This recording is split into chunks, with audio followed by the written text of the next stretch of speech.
క్రోధినామ సంవత్సర ఉగాది శుభాకాంక్షలు. ఈరోజు మనం అందరం కూడా తెలుగు జాతి పెద్ద ఎత్తున జరుపుకునే ఏకైక పండుగ, రెండు రాష్ట్రాల్లో ఉండే తెలుగు ప్రజలకి, దేశ విదేశాల్లో ఉండే తెలుగు ప్రజానీకానికి, తెలుగు జాతికి మొత్తానికి క్రోధనామ సంవత్సర ఉగాది శుభాకాంక్షలు తెలియజేస్తున్నా. మనందరికీ ఇది ఒక విశిష్టమైన పండుగ. మన జీవితాల్లో రాబోయే ఒక సంవత్సరాల్లో దశ దిశ నిర్దేశించుకునే వేడుక ఇది. ఇది వారసత్వంగా మనకు సంక్రమించిన సంపద. ప్రతి ఒక్క వ్యక్తి కూడా ఈ పండుగ రోజున మనం అందరం ఆలోచించుకుంటాం.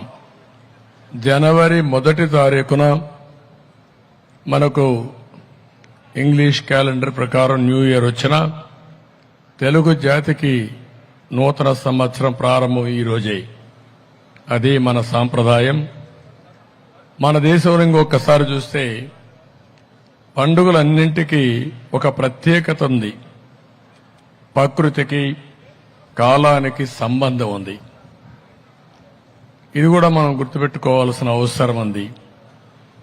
అందుకే మన దేశంలో 6 ఋతువులున్నాయి. ఈరోజు చూస్తే చైత్రమాసం తొలి రోజు, వసంత ఋతువు ప్రవేశించింది.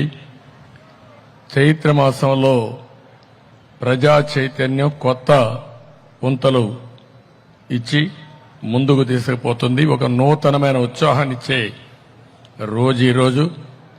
ఈ ఎనర్జీ రాబోయే సంవత్సరం అంతా కూడా మన భవిష్యత్తును నిర్ణయిస్తుందని చెప్పి కూడా నేను మీకు తెలియజేస్తున్నా. మొదలయ్యే రోజు మంచి మనసుతో మనం సంకల్పం చేయాలి.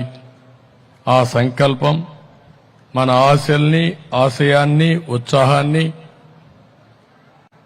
మెయింటైన్ చేస్తూనే మనం అనుకున్నటువంటి కోరికలను నెరవేర్చుకునే విధంగా మనం ముందుకు పోవాల్సిన అవసరం ఉంది.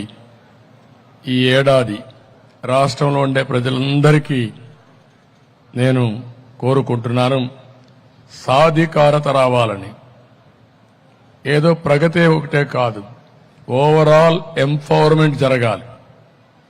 సంక్షేమం ఇవ్వాలి, అభివృద్ధి చేయాలి, ధరలు తగ్గాలి, లా అండ్ ఆర్డర్ ఉండాలి.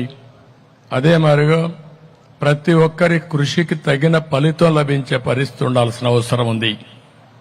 అది జరిగినప్పుడు ప్రభుత్వం ఇచ్చే చేయూత కూడా తీసుకుంటే ఏదైనా సాధించే ఇది వస్తుంది.